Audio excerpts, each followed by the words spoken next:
बांके बिहारी लाल की जय। जय जय श्री राधे, जय जय श्री श्यामा। बोलो श्री कृष्ण कन्हैया लाल की जय। जय जय श्री राधे श्याम। अभी कुछ लोगों ने मुझको राजा मोर ध्वज की कथा सुनने का आग्रह किया है, तो मैं आप लोगों के समक्ष राजा मोर ध्वज की कथा को कहता हूँ। जैसा कि आप सभी लोग जानते हैं कि जब प्रभु की भक्ति कर रहे होते हैं, प्रभु की कृपा प्राप्त हो रही होती है, तो कुछ घमंड सा आ जाता है। अर्थात जैसे हमारे पास धन ना हो और एकाएक धन आ जाए अधिक मात्रा में, तो थोड़ा घमंड सा हो जाता है। अर्थात जैसे कि एक पैदल चलने वाले के पास साइकिल नहीं है और उसके पास साइकिल आ जाती है, तो वो घमंड करता है कि मेरे पास साइकिल है और जो है ये जो पैदल जा रहा है इसके पास साइकिल नहीं है, तो वो अपना घमंड प्रकट करता है। ऐसे ही कार वाला, गाड़ी वाला, प्लेन वाला, एक्सेट्रा एक्सेट्रा जो है, इस प्रकार का जो है। ऐसे ही क्या होता है, जब अर्जुन महाभारत का युद्ध जीत लेते हैं तो उन्हें लगता है कि ये जो युद्ध मैंने जीता है, ये सारा युद्ध जो है मैंने अपना धनुष की टंकार से, गांडीव धनुष है उसकी टंकार से और अपने अस्त्र शस्त्रों की वजह से मैंने इसको जो है युद्ध को जीता है। तो उनको घमंड आ जाता है। तो वही घमंड दूर करने के लिए भगवान श्री कृष्ण क्या करते हैं, इस कथा के माध्यम से मैं आप लोगों को सुनाता हूँ। और राजा मोर ध्वज की जो है भक्ति का भी जो है वो परीक्षा करते हैं। तो किस प्रकार है, आइए श्रवण करते हैं। जोर से बोलेंगे जय जय श्री राधे श्याम। चलिए, द्वापर के जब अंत समय, क्योंकि महाभारत बिल्कुल अंत समय में हुआ था, द्वापर का जब अंत समय आ रहा होता है तो उसमें क्या होता है, एक राजा होते हैं महाराज, कोई इनको मोर ध्वज कहता है क्योंकि मयूर नाम और मोर, मयूर हो गया मयूरहा संस्कृत में, मोर हो गया हिंदी वर्ड, तो उसको मयूर भी कह देते हैं और मोर ध्वज भी, तो दोनों ही नाम उनके एक ही नाम है। बड़े ही धर्मात्मा थे, भगवत प्रिय भक्त थे, बड़े भगवान प्रेमी थे। उनकी प्रजा भी बहुत ही ज़्यादा अनुरागी और प्रेमी थी और जो है काफ़ी ज़्यादा भगवान के भी प्रिय काम करते थे, यज्ञ करते थे, अनुष्ठान किया करते थे, सभी सुखी थे प्रजा में। एक बार जो है अश्वमेघ तो इन्होंने युधिष्ठिर ने भी किया हुआ था, तो इधर अश्वमेघ का घोड़ा युधिष्ठिर ने भी छोड़ा हुआ था और इधर उनका जो पुत्र था ताम्रध्वज करके, वो भी अपना जो है एक अश्वमेध यज्ञ करने के लिए घोड़ा छोड़ के साथ साथ चल रहे थे। अश्वमेध यज्ञ किया जाता है कि एक घोड़ा छोड़ दिया जाता है कि यदि इस घोड़े को जो बांध लेगा, पकड़ लेगा, फिर वो उससे युद्ध किया जाता है और उससे युद्ध करने के बाद जो है यदि बिना राजा किसी शर्त के, बिना युद्ध के, यदि सहर्ष कहता है कि हाँ ठीक है, मैं आपका जो है हाँ गुलामी मंजूर है, प्रकार से दास्ता मंजूर है, तो फिर युद्ध नहीं करते हैं। और जिसको मंजूर नहीं होता उसके बाद युद्ध किया जाता है। जैसे राम ने अश्वमेध यज्ञ किया था और जो घोड़ा लवकुश ने पकड़ लिया था जो है, तो बिल्कुल वही सेम जो है कथा है। तो इस प्रकार जो है कथा को मैं आगे ले चलता हूँ। तो क्या होता है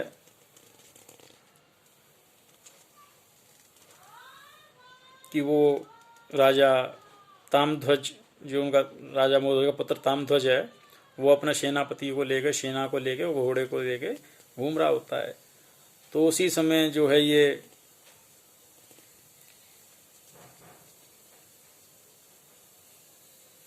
युधिष्ठिर ने भी छोड़ा होता है घोड़ा, तो भगवान श्री कृष्ण और जो है अर्जुन भी साथ साथ चल रहे होते हैं उस घोड़े के।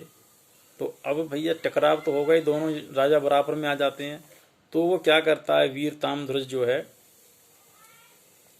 और भगवान की कुछ माया भी होती है, तो उस माया रूपी से क्या करता है, वो दोनों श्री कृष्ण भगवान को और अर्जुन को मूर्छित कर देता है। या बेहोश कर देता है, और घोड़ा उनका भी जीत के ले जाता है। अब आगे की कथा कहते हैं।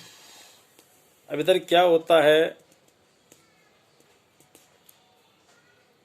कि उन दिनों भगवान के सारथे और अनेकों वीरों पर विजय प्राप्त करने के कारण अर्जुन के मन में कुछ अपनी भक्ति और वीरता का गर्व हो गया था। संभव है इसीलिए अथवा अपने एक छिपे हुए भक्त की महिमा प्रकट करने के लिए भगवान एक अद्भुत लीला करते हैं। परिणाम स्वरूप युद्ध में श्री कृष्ण ही बलपूर्वक मयूर ध्वज के पुत्र ताम ध्वज ने विजय प्राप्त करी और श्री कृष्ण और अर्जुन दोनों को मूर्छित करके वह दोनों घोड़ों को अपने पिता के पास ले जाता है। पिता के पूछने पर मंत्री ने बड़ी प्रसन्नता से सारा समाचार क्या सुनाया कि जो है ये ऐसे ऐसे करके हम आए। किंतु जब ये सब कुछ सुना तो मयूर ध्वज ने मोर ध्वज ने बड़ा खेद प्रकट किया। उन्होंने कहा, तुमने बुद्धिमानी का काम नहीं किया। श्री कृष्ण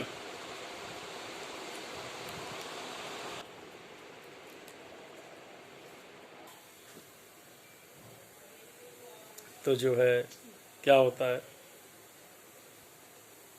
कहते हैं कि तुमने बहुत ही बड़ा जो है बेकार कृत्य किया, घृत कार्य कर दिया। कहते हैं तुम जो है स्वयं भगवान को छोड़कर चले आए, दुनिया उनकी शरण में जाना चाहती है और तुम उनको ही छोड़ कर चले आए, गलत कर दिया। बहुत पश्चाताप करते हैं। इधर जब अर्जुन की मूर्छा छूटी तब उन्होंने श्री कृष्ण से घोड़े के लिए बड़ी व्यग्रता प्रकट करी। भगवान अपने भक्ति की महिमा दिखाने के लिए स्वयं ब्राह्मण बने और अर्जुन को अपना शिष्य बनाया और दोनों मयूर ध्वज की यज्ञशाला में उपस्थित हुए। उनके तेज और प्रभाव को देखकर मयूर ध्वज अपने आसन से उठकर नमस्कार करने ही वाले थे कि उन्होंने पहले ही स्वस्ति कहकर आशीर्वाद दिया। मयूर ध्वज ने इनके इस कर्म को अनुसूचित बताते हुए नमस्कार किया और स्वागत सत्कार करके योग्य सेवा पूछी। ब्राह्मण वेशधारी भगवान ने इच्छित वस्तु लेने की प्रतिज्ञा कराई। त्रिवाचा नामक शब्द आता है, ये इधर आप चले जाएंगे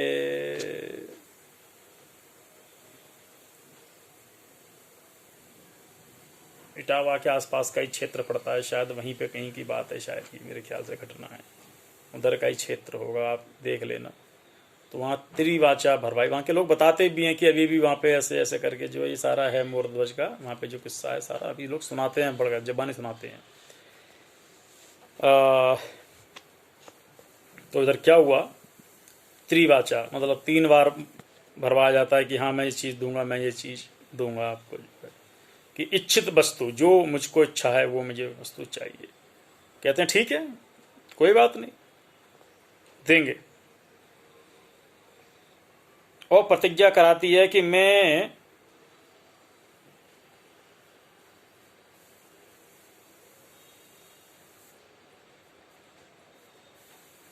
जो इच्छित वस्तु लूंगा वो क्या है कि मुझे एक रास्ते में सिंह मिला और वो सिंह क्या है,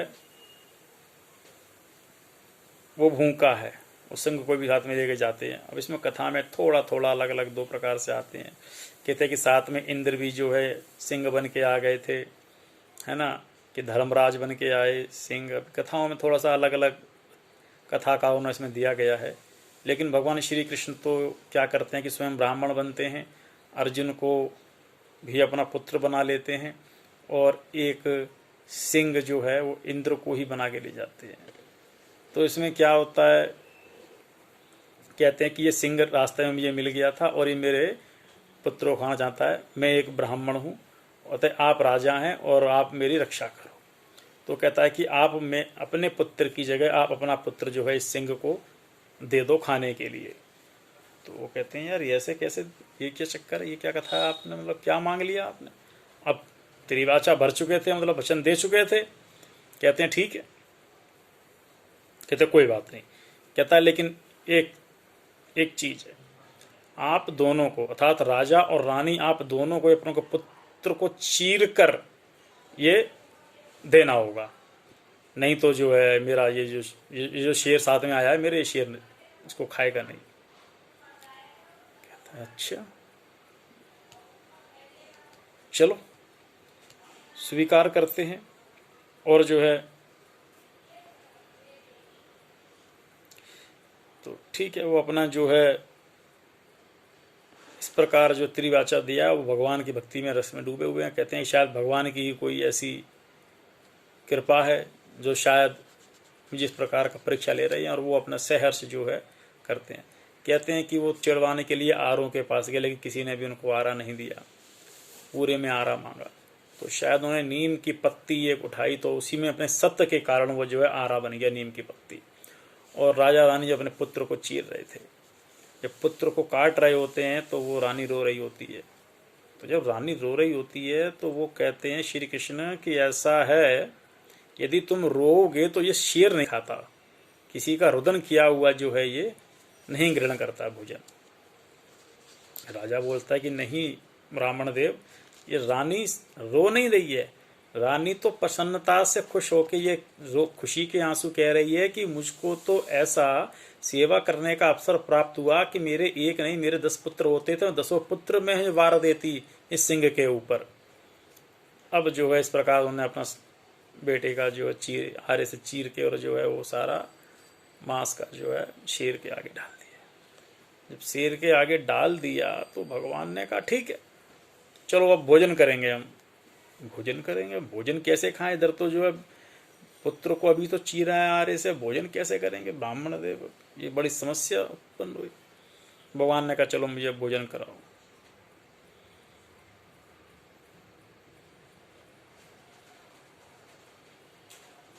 भगवान ने कहा ठीक है चलो।